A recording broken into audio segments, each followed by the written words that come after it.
তাদের মুখ থেকে কেড়ে নিলে, জমিটা তাদের মুখ থেকে কেড়ে নিলে, হাসি মুখে ছেড়ে দিলে, একটা তবু কল হোক। ফজলদারা কল হয়েছে, তার জল নেই কেন? জলটা কেন নেই? কতজন চাষি চাষ করতো? কতজন চাষি চাষ করতো?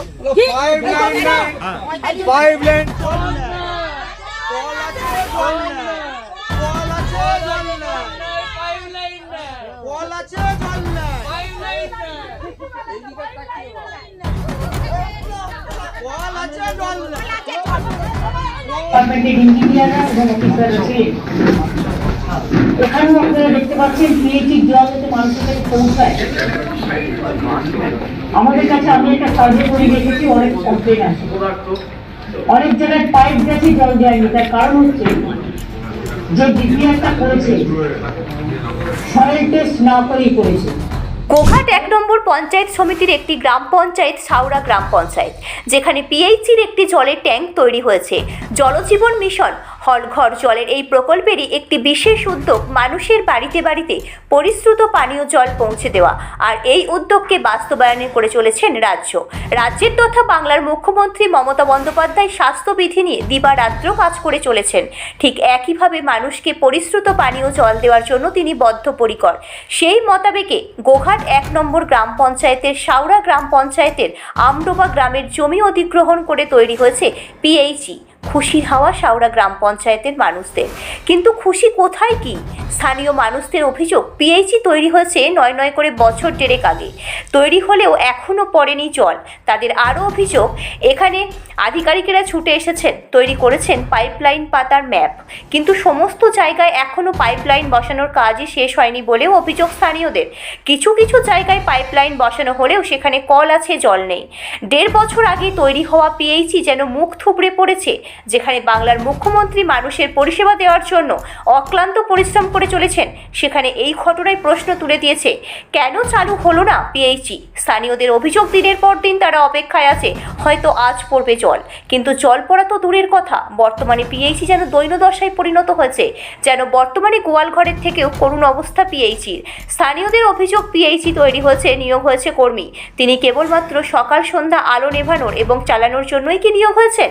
স্থানীয় মানুষেরা ক্ষোভ প্রকাশ করেছেন এই নিয়োগ পদ্ধতি নিয়ম নিয়েও, যেখানে তাদের অভিযোগ, এই নিয়ম পদ্ধতি কিভাবে হলো, কারা এর মধ্যে জড়িত সেটা তাদের বোধগম্য নয়। শুধু তাই নয়, তারা আরটিআই করে জানতে চেয়েছিল নিয়োগ পদ্ধতি সম্পর্কেও, কিন্তু তারা এখনও সদুত্তর পায়নি স্থানীয় মানুষজন। ফলে কল আছে, জল নেই, এই স্লোগানকে সামনে রেখে তারা বিক্ষোভ দেখাতে থাকে। এরই সাথে আমরা দেখাবো এখানকার স্থানীয় মানুষজন পিএইচি নিয়ে কী অভিযোগ করছেন।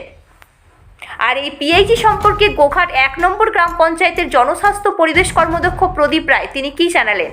মানুষের যে কথাটা একদম চিরসত্য, অনেক এলাকায় আমরা পিএইচির কাজ হয়েছে কিন্তু জল ট্যাপেতে জল পড়েনি। এই নিয়ে আমাদের নিজেদেরও একটা আমরা বিভ্রান্তির মধ্যে ছিলাম। তবে সরকার একটা টার্গেট বেঁধে দেওয়ার জন্য সরকারি যে পিএইচি যে এজেন্সি, তাদের কাজের একটা টার্গেট বেঁধে দিয়েছে, যে জানেন 2026-এর আগে প্রত্যেকের বাড়িতে জল দিতে হবে। তাই তারা সেই কাজটাকে করতে গিয়ে তড়িঘড়ি একটা জায়গায় এসেছে, সেটাকে যাতে সঠিকভাবে হয় তার জন্য মাননীয় মুখ্যমন্ত্রী মমতা বন্দ্যোপাধ্যায় কিছুদিন আগে একটা মিটিং করেছেন পিএইচি দপ্তরে, সমস্ত ডিএমদের অর্ডার দিয়েছেন অবশ্যই ট্যাপ আছে, জল নেই, এই রহস্য কারণটা খুঁজে বার করে যাতে প্রত্যেকটা মানুষ জল পায়। আজকে আমরা ডিএম ম্যাডাম সাহেবা, হুগলি জেলার ডিস্ট্রিক্ট ম্যাজিস্ট্রেট, উনি আমাদের মিটিং ডেকেছিলেন, প্রত্যেকটা প্রধান, আমি জনস্বাস্থ্যের কর্মাধ্যক্ষ ব্লকের পঞ্চায়েত সমিতির সভাপতি এবং বিডিও, ওনাদেরকে কড়া নির্দেশ দিয়েছেন সমস্ত পিএইচি আধিকারিকদের নিয়ে এলাকায় যা সমস্যা, সেই সমস্যা যাতে সঠিকভাবে মানুষ পরিষেবা পায়, তাই দায়বদ্ধতা এবং যাতে পায় তার দেখার দায়িত্ব আমাদের দিয়েছেন। রিকমেন্ড হয়েছে, দেখুন একটা পিএইচি পাম্প হলে না জল দিতে হয়, নাহলে পাম্পটা অকেজ হয়ে যায়। পাইপে জল না গেলে সেই পাইপটার ভিতরে অনেক কিছু হয়তো খারাপ হয়ে যায়, সেই জন্যই জলটা চালু রাখার জন্য পাম্প চালু করতে হয়। কিন্তু প্রত্যেকের কাছে জল পৌঁছে যাবে এটা হয়তো পিএইচি দপ্তর ইঞ্জিনিয়াররা বলতে পারবেন, ওনাদের এটা ডিপার্টমেন্ট, ওনারা বলতে পারবেন এই বিষয়টা। জল যায়নি অথচ অপারেটর নিয়োগ হয়েছে, এটা সম্পূর্ণ পিএইচি দপ্তরের ইঞ্জিনিয়ারদের উপর নির্ভর করছে। আর পিএইচির এই ঘটনা সম্পর্কে গোঘাট 1 নম্বর পঞ্চায়েত সমিতির সভাপতি বিজয় রায় তিনিই বা কি জানাচ্ছেন। দেখুন, এই বিষয়ে আপনারা শুনেছেন যে বাংলার মুখ্যমন্ত্রী মমতা ব্যানার্জি গত কয়েকদিন আগেই পিএইচি দপ্তরকে প্রায় তুলোধনাই করেছেন যে ওনারও দাবি যে কল আছে, জল নেই, মানুষ পরিষেবা পাচ্ছে না, সরকার যে টার্গেট নিয়ে নেমেছে সেই টার্গেট পুরো ফিল আপ হচ্ছে না। এই নিয়ে উনি মিডিয়াতে ওনার বক্তব্য রেখেছেন এবং তারপরেতেই যে দপ্তর রয়েছে আমাদের সেই দপ্তর কিন্তু নড়েচড়ে বসেছে। ইতিমধ্যেই বিডিও থেকে ডিএম সবাই রাস্তায় নেমেছে এবং আজকে আমাদের একটি উচ্চ পর্যায়ে বৈঠক ছিল যেখানে ডিএম ম্যাডাম, সভাধিপতি সাহেব, জনস্বাস্থ্যের কর্মাধ্যক্ষ, বিভিন্ন মন্ত্রীরা ছিলেন, সবাই থেকে একটা উচ্চ পর্যায়ে বৈঠক হয়েছে। এবার হাওড়ার বিষয়টা যেটা সেটা অস্বীকার করার বিষয় নয় যে দীর্ঘদিন ধরে ওই পিএইচির যে প্রকল্পটা প্রায় মুখ থুবড়েই পড়ে আছে। তো বিষয়টা আমরা আজকে বিডিও এবং ডিএম ম্যাডামের নজরে এনেছি, সভাধিপতির নজরে আমরা এনেছি, দেখা যাক এর সুষ্ঠু সমাধান করা যায় কিনা। এই সম্পর্কে আরামবাগ পিএইচি অ্যাসিস্ট্যান্ট ইঞ্জিনিয়ারকে ফোন করলে তিনি বলেন এখনো আমাদের কাজ চলছে, সেই কারণে পিএইচি চালু হয়নি। কর্মী নিয়োগ যাতে পাম্প সচল থাকে কি বলেন তিনি তা দেখে নেওয়া যাক। টার্গেট বাংলা নিউজ চ্যানেল থেকে বলছিলাম। হ্যাঁ, বলছিলাম স্যার, গোঘাট 1 নম্বর ব্লকে যে সাউড়া আমডোবা ওখানে একটা পিএইচি জলটা 1.5 বছর ধরে অভিযোগ হচ্ছে স্থানীয়দের যে 1.5 বছর আগে হয়েছে, কিন্তু কোনো জায়গায় পাইপ লাইন হয়ে গেছে, কোনো জায়গায় এখন কাজ চলছে আমাদের। মানে ওটা কি হয়েছিল, মাঝখানে রাস্তা করতে গিয়ে পিঠাপুলি কিছু কালভার্ট ফালভার্ট উড়িয়েছিল, কিছু কিছু সমস্যা ছিল, সেগুলো এখন আস্তে আস্তে করে মিটিয়ে জল ছাড়ার দিকে মনে হচ্ছে। এখনো দেখতে পাবেন এখন কাজ চলছে। আর একটা অভিযোগ হচ্ছে যে অথচ বেতন পাচ্ছে কিন্তু জল পড়ছে না, ট্যাপ আছে। কাজ চলছে আমাদের এখন, মানে ওখানে দেখুন কন্টিনিউয়াস কাজ চলছে আমাদের। কর্মী নিয়োগ, যেটা অভিযোগ হচ্ছে যে কর্মী নিয়োগ হয়েছে 1.5 বছর আগে, কিন্তু তারা বেতন পাচ্ছে, এখন বদলই হলো। সেটা আপনার মেকানিক্যালের হতে পারে, হয়তো পাম্প অপারেটর, কারণ পাম্পটা তো চালাতে হবে। পাম্পটা ওয়ার্ক না করলে পাম্পটা আপনার নষ্ট হয়ে যাবে। পাম্প যদি বন্ধ করে রাখা হয়, পাম্প তো আপনার ওয়ার্ক না করলে পাম্প নষ্ট হয়ে যাবে। সেই কারণের জন্য তো মেকানিক্যাল থেকে পাম্প অপারেটর হতে পারে। কিন্তু আমাদের ওখানে কাজ চলছে, বেশ কিছু জায়গায় ছিল, মানে রাস্তার কাজের জন্য বেশ কিছু পাইপ ঘুরে গেছিলো, যেগুলো কিছু বাকি গিয়েছিল, সেগুলো আমাদের এখন সবই কাজ চলছে। আচ্ছা, মানে আপনি বলতে চাইছেন যে কাজ চলছে বলেই কারণ পাম্প কাজ চলছে এখন আমাদের পেয়েছি, এখনো গেলে দেখতে পাবেন যে আমাদের লোকে কাজ করছে। আচ্ছা আচ্ছা, আশা করছি সমস্যাটা মিটে যাবে, 1-2 সপ্তাহের ভিতরে সমস্যা মিটে যাবে যেটা। Thank you sir. মানে মানুষ জল উদ্বোধনও হয়নি, মানুষ জলও পাচ্ছে না, মানে এটা নিয়ে যদি একটু বলেন কি ঘটনাটা কি? বিষয়টা হচ্ছে এই ঘটনাটা 2017 সালে, আমার নাম চৌধুরী মনিরুজ্জামান, ডাক নাম ডেভিড চৌধুরী, আমার বাড়ি সাউরা গ্রাম পঞ্চায়েতের অন্তর্গত আমডোবা গ্রামে। 2017 সালে এই প্রজেক্টটার জন্য কলকাতা পিএইচি যে হেডকোয়ার্টার, তার চিফ ইঞ্জিনিয়ারকে আমার বাবা চিঠি করেছিলেন। আমার বাবার নাম তপন চৌধুরী, তিনি হচ্ছেন আমাদের আমডোবার আদি তৃণমূল। 2011-তে উনি আমাদের আমডোবা বুথে তৃণমূলের বুথ এজেন্ট হয়েছিলেন। আমার বাবা এমনিতেই সবসময়তেই জনকল্যাণ কাজ করার জন্য চেষ্টা করেন। 20/6/2017-তে আমার বাবা কলকাতা যে পিএইচি হেডকোয়ার্টার্স এবং আমাদের চিফ মিনিস্টার, তৎকালীন যে পিএইচি মিনিস্টার ছিলেন, সবাইকে চিঠি করেছেন যাতে আমাদের এই সাউরা পঞ্চায়েতের এলাকাতে একটা পিএইচি প্রকল্প করা হয়। তার ভিত্তিতে পিএইচি চিফ ইঞ্জিনিয়ার হুগলি ডিভিশনের পিএইচি দপ্তরে এক্সিকিউটিভ ইঞ্জিনিয়ারকে চিঠি করেন যে তপন চৌধুরীর রেফারেন্সে যে চিঠিটা এসেছে, সেই চিঠির ভিত্তিতে আপনারা আমাদেরকে এই DSMM যে WM যে আমাদের প্রকল্প আছে, সেই প্রকল্পে যাতে এটাকে আমরা নেক্সট মিটিংয়েতে অ্যাপ্রুভাল করতে পারি, তার জন্য ম্যাপিংটা আমাদেরকে পাঠান। তার ভিত্তিতে 2017-তে তৎকালীন প্রধান ছিল তাপস খাঁ এবং তখন সাউরা তৃণমূল অঞ্চল সভাপতি ছিল নারায়ণ ভান্ডারী, বৈদ্যনাথ ভান্ডারী যাকে বলে। সেই সময় তখন কলকাতা থেকে ইঞ্জিনিয়াররা আসেন এবং বিভিন্ন মৌজা ধরে এই যোধ মোহাম্মদ, আমডোবা, চক মামরেজ, হাওড়া, দক্ষিণ বরাপুর এই 5টা মৌজাকে একত্রিত করে এই প্রকল্পটা করার জন্য ম্যাপিং করার জন্য আসেন এবং সেই সময় কোন জায়গায় এই দুটো জিনিস বসবে, দুটো পাম্প, তার জন্য প্লটটা ওনারা দেখে যান এবং দাগে নম্বর সমস্ত কিছু করে যান। তারপরে এই প্রকল্পটা আস্তে আস্তে এগোয়। আমি প্রায় তখন ডিস্ট্রিক্ট এবং আমাদের কলকাতায় যাই। এই কি বলে ডিস্ট্রিক্ট থেকে যখন রিপোর্টটা চিফ ইঞ্জিনিয়ার কাছে যায়, তারপরে চিফ ইঞ্জিনিয়ার দপ্তর থেকে বিকাশ ভবনে প্ল্যানিং সেকশন আছে, সেই প্ল্যানিং সেকশনেতে পাঠায়। ওখান থেকে প্ল্যানটা হয়ে আসার পর এই চিফ ইঞ্জিনিয়ার দপ্তর থেকে আবার ওদের একটা কি বিল্ডিং সেখানে অ্যাপ্রুভার জন্য পাঠায়, তারপর এটা ফাইন্যান্স ডিপার্টমেন্টে পাঠায়। এনএস বিল্ডিং, হ্যাঁ, এনএস বিল্ডিং থেকে আবার ফাইন্যান্স ডিপার্টমেন্টে পাঠিয়ে এটা অ্যাপ্রুভাল হয়। তারপরে জানতে পারি এই প্রজেক্টটা পাস হয়ে গেছে। তারপরে তখন সাউরা গ্রাম পঞ্চায়েত প্রধান ছিল বৈশাখী রায়, যার স্বামী কাজল কুমার রায়। কোনো কাজ এখন কোনো কাজ করে এখন যিনি বর্তমান আমাদের পঞ্চায়েত সমিতির সদস্য কাজল কুমার রায় আছেন, তার স্ত্রী ছিলেন বৈশাখী রায়, আমাদের সাউরা গ্রাম পঞ্চায়েত প্রধান। তারপর আস্তে আস্তে পাইপ লাইনের সমস্ত কাজকর্ম হয়। তারপর তো জানতে পারি যে এই প্রকল্পের আন্ডারে 3টে চাকরি আছে, যে চাকরিটার জন্য পঞ্চায়েত একটা রেজুলেশন করে আরামবাগ পিএইচকে পাঠাবে, আরামবাগ পিএইচি ডিপার্টমেন্ট সেটা হায়ার অথরিটিকে পাঠাবে। তো যেহেতু ওনার স্ত্রী প্রধান ছিলেন, ওনার স্ত্রী প্রধান থাকার সুবিধাতে উনি নিজের নাম এবং ওনার তখন মানে কাছের যারা মানুষ ছিলেন তাদের দুজনের নাম পিএইচি আরামবাগকে সুপারিশ করেন।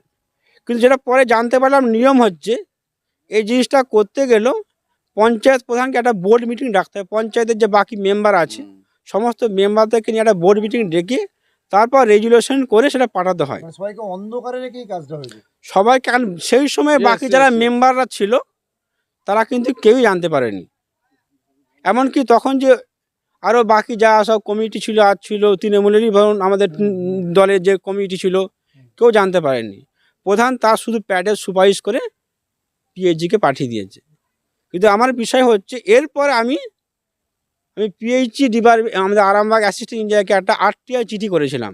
সেটা আপনার ডেটটা আপনাকে 5 বলে দিচ্ছি, 14/10/2024 আমি আরামবাগ সাব ডিভিশনে যে পিএইচি দপ্তরে আছে তাদেরকে একটা আরটিআই চিঠি করি। এই চাকরিগুলো কিসের ভিত্তিতে আপনারা নিয়োগ করেছেন, এর রুলস বা রেগুলেশন কি আছে। আমাদের এই সাউরা অঞ্চলে আর কি কেউ MA পাস, BA পাস, HS পাস যোগ্যতাপূর্ণ কেউ ছেলেমেয়ে ছিল না। আজকে আপনি নিজেও জানেন একটা সামান্য ক্লার্কের চাকরির জন্য MSc PhD পাস ছেলেরা পর্যন্ত অ্যাপ্লিকেশন করছে। তাহলে চাকরির কতটা হাহাকার হচ্ছে আমাদের পশ্চিমবঙ্গে। তা সেই জায়গাতে এরা যদি নিজেদের আজকে ক্ষমতায় ছিল বলে, সেই ক্ষমতার বলে যদি এই জিনিসটা করে নেয়, তারা তাহলে নিজেরাই কিন্তু শাসক দলের কর্মী হয়ে শাসক দলকে কিন্তু কলুষিত করছেন।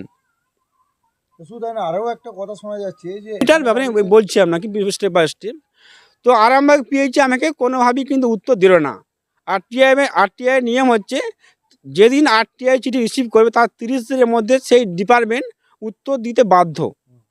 উত্তর না দেওয়াতে আমি ডিএম সাহেবকে চিঠি করি। ডিএম সাহেব থেকে আমাদের হুগলি ডিভিশন পিএইচিকে চিঠি করে, হুগলি পিএইচি ডিপার্টমেন্ট হুগলি আরামবাগ পিএইচিকে চিঠি করে এই আরটিআই উত্তর দিতে। কিন্তু তারপরেও উনি উত্তরটা দিলেন না। উত্তরটা পাবেন কীভাবে? আরামবাগ পিএইচি অ্যাসিস্ট্যান্ট ইঞ্জিনিয়ার নিজে পর্যন্ত জড়িয়ে আছে। তাহলে উনি কোনো রকম ভেরিফিকেশান করলেন না, প্রধান একটা সুপারিশ লিখে দিয়ে পাঠিয়ে দেবে, হয়ে গেছে চাকরি। তো এই সমস্ত কিছুর পরে যখন হলো না, তখন আমি আবার ডিএমকে চিঠি করেছিলাম এই বিষয়টাকে নিয়ে আপাতত টেম্পোরারি স্টে অর্ডার করে চাকরিতে পুরো তদন্ত মাফিক যোগ্যতার বিচারে নিয়োগ করা হোক। আমিও একটা যোগ্য ছেলে, আমি ইংরাজিতে MA পাস ছেলে, তাহলে আমি আর চাকরির জন্য হাহাকার করছি, বিভিন্ন চাকরির ফর্ম ফিল আপ করছি, তাহলে আমিও আশা করতে পারি। আমি সুপারিশ নিতে চাই না আমার তারপরে যখন কোনো কিছু হলো না, আমি রাজ্যের মুখ্য সচিব মাননীয় মনোজ পন্ত যিনি আছেন ওনাকে আমি ওনাকে আমি চিঠি করি। চিঠি করার পর পরে জানতে পারি যে চিফ সেক্রেটারি দপ্তর থেকে পিএইচি হেডকোয়ার্টার্সকে চিঠি করে ওখান থেকে রিপোর্টটা তলব করেছে বা কীভাবে কী হয়েছে না হয়েছে। মুখ্য সচিবের কাছে আমার বক্তব্য এটাই ছিল, দাবি এটাই ছিল, এই চাকরির প্যানেলটাকে পুরোটাই বাতিল করতে হবে। কারণটা হচ্ছে যে জনগণের জন্য এই প্রকল্প, যে জনগণের আজকে গভর্নমেন্ট এই পিএইচই কেন করেছে না, প্রতিটা সাধারণ মানুষের বাড়ি বাড়ি পরিশ্রুত পানীয় জল পৌঁছে দেওয়ার জন্য। তাহলে সেই পরিশ্রুত পানীয় জলটাই কেউ পেল না, কিন্তু অথচ এরা চাকরিতে নিয়োগ হয়ে গেল। আজকে প্রায় 1.5 বছর ধরে এরা 12-13,000 টাকা বেতন পাচ্ছে। তাহলে এরা যে বেতনটা পাচ্ছে কি কাজ করছে? সকালবেলা ওই লাইটটা নেভাবার জন্য আর সন্ধ্যাবেলা লাইটটা জ্বালানোর জন্য, এর জন্য 12-13,000 টাকা বেতন। তো গভর্নমেন্ট আজকে এমনিতেই রাজ্যের মানে কোষাগার প্রায় খালির মুখে, সব ছেলেপেলে আছে, রাজ্যের কোষাগার প্রায় খালি। তবু আমাদের মাননীয় মুখ্যমন্ত্রী মমতা ব্যানার্জি এই অভাবের মধ্যে থেকেও জনগণের জন্য বিভিন্ন প্রকল্প রূপায়ণ করে যাচ্ছেন, যাতে তার জনগণের সুবিধা হয়। কিন্তু মুখ্যমন্ত্রী তো এবার জানতেন না, জিনিসটা জানানোর পর উনি বুঝতে পেরেছেন, সেই নিয়ে আজকে তদন্ত ফেলেছেন। আমার রাজ্য সরকারের কাছে একটাই দাবি, এই 3টে যে চাকরি, এই চাকরি বাকি যে 2জন হয়ে গেছে, এই চাকরির পুরো প্যানেলটাকে বাতিল করতে হবে। কারণ কি, যাদের জন্য এই প্রকল্প তারা কিন্তু কেউ পায়নি। বেকার বসে বসে বেতন নেওয়ার অধিকার কিন্তু কারণ নেই। সে যদি কাজ করতো তাহলে মানা যেত। তারাও সকাল সন্ধ্যে লাইট জ্বালানো আর নেভানোর জন্য 12-13,000 টাকা বেতন নয়। এই সমস্ত চাকরি বাতিল করে লাইটও ঠিক মতো চলে না, প্রশাসনের মাধ্যমে যোগ্যতার বিচারে পরীক্ষার মাধ্যম দিয়ে এই নিয়োগটা করা হোক। সেই পরীক্ষাতে আমিও আবেদন করব। আরো বাড়িতেও তো আছে স্যার, আরও বাকি যারা যোগ্যতাপূর্ণ ছেলে আছে প্রত্যেকেই আবেদন করবে। যে যোগ্য হবে, যে পরীক্ষায় পাশ করবে, সে চাকরিটা নেবে। আমি কখনোই বলবো না যে চাকরিটা আমাকে দিন, আমি সে দাবি করিনি। আমার বক্তব্য, আমিও এমএ পাস ছেলে, সুতরাং আমিও চাকরিটা পাওয়ার উপযুক্ত। কিন্তু সুতরাং যোগ্যতার বিচারে প্রশাসনের মাধ্যমে একটা পরীক্ষার মাধ্যমে নিয়োগটা করা হোক, যাতে রাজ্য সরকারও স্বচ্ছতা বজায় থাকে, যাতে রাজ্য সরকারকে কেউ কালিমালিপ্ত না করতে পারে। কিন্তু এরা রাজ্য সরকার, আমার শাসক দলের কর্মী হয়েও এরা নিজেদের স্বার্থ গোছাবার জন্য রাজ্য সরকারকে কালিমালিপ্ত করছে। আপনার নাম? আমার নাম চৌধুরী মনিরুজ্জামান, ডাক নাম। কল আছে, জল নেই। এই 3 বছর পরে আছে এই কলটা, না জল পাইনি, জলও নাই আর কিছুই না। আমাদের পুকুরগুলোর অবস্থাটা দেখে আসবে, চলো। পুকুরগুলো সেই জলে তো আমাদেরকে খেতে হচ্ছে, সেই জলেতে আমাদেরকে সব করতে হচ্ছে। হ্যাঁ, যারা টাকা লুটে নিচ্ছে, হ্যাঁ আধার কার্ডে জেরাই নিয়ে চলে গেছে, 6 মাস আগে থেকে নিয়ে চলে গেছে। তাহলে আমরা কি করব? আমরা জল পাইনি। কি বলবো, আমাকে জল দিতে হবে, মিনি চালিয়ে জল যাদের ঘরে ঘরে যেমন জল পায় আজই। 3 বছর এটা পড়ে রয়েছে, কেন ফালতু এটা পড়ে থাকবে? গোয়াল ঘর হইছে নাকি গরু বাঁধা চালা হইছে, কি হইছে এটা? হ্যাঁ, পাচ্ছে তো পাচ্ছে বলে এটা চালাই না, চালানোর কারণটা কি? জল চাই এক্ষুনি, জল এক্ষুনি ইয়ে করো। জলের জন্য লোক মরে যাচ্ছে, এখানে আমাদেরকে মিনি আছে নাকি যে জল খাবো আমরা? জল নাই। আমার নাম পদ্মা পড়েল, এইটা সারা উত্তরপাড়া। হ্যাঁ, তো সেই কর্মীরা টাকাও পাচ্ছে? হ্যাঁ, টাকা পাচ্ছে। মানে এটাকে কি বলবেন, কত বছর ধরে টাকা পাচ্ছে? বলছি তো 1 বছর ধরে পেয়ে যাচ্ছে। আমার লাইনই চালু হয় না, আপনারা কি ভাবছেন বলুন? মানে এটা লাইন চালু হলো না, উদ্বোধন হলো না, অথচ টাকা পেয়ে যাচ্ছে? হ্যাঁ, আমার ঘরে জলই পাইনি তো। জল পাচ্ছেন না? না না, আমার ঘরে লাইনই হয়নি। ট্যাপ আছে, জল নেই? ট্যাপই নেই, কলই নেই। যেটা নিয়োগ করেছিল জলই হয়নি, আমার লাইনটা পুরো ট্যাপ হয়ে গেছে। আচ্ছা, সেইটা আবার আপনারা কি বলছেন বলুন না। আপনার নাম? হরপ্রসাদ মালিক, বাড়ি? আমার পঞ্চায়েতের সামনে, সাওরা পঞ্চায়েতের সামনে বাড়ি। ওইটা আমার কোনো রাজ্যই হচ্ছে না। অনেকদিন হয়েছে জল পাচ্ছি না। যাদের হয়েছে তাদের জল পড়ে, জমি পড়ে, আর হাওয়া নেই, আর জল পড়ে। কল আছে তো জল নেই। না, আর ওই জলকে কি করবো আমরা উগরে ফেলে দিয়ে যে যার আমরা লাইটটা একদিন জ্বেলে দিয়ে যায় 5 দিন জলে তারপর আবার বন্ধ হয়ে যায় বন্ধ করে দিয়ে চল যায় আবার 10 দিন ঘরটা দেখলে আপনি অবাক হয়ে চাকরি হচ্ছে তার এইটাই হচ্ছে কথা। বক্তব্য সে বলবে তোমরা যখন আসবে লোককে বলবে যে আমরা আমাদের জল পাচ্ছি তুমি এই কথাটা বলবে কেন বলবো কে বলছে এটা? যে যে এখানে রয়েছে কি নাম কি? তার নামটা বলবো কি করে আমার স্বামীর নাম আমি বলবো কি করে গোবর চাই দিলে গোবর আর গোবর গায়ে গোয়াল ঘর কি করবে আমি বলি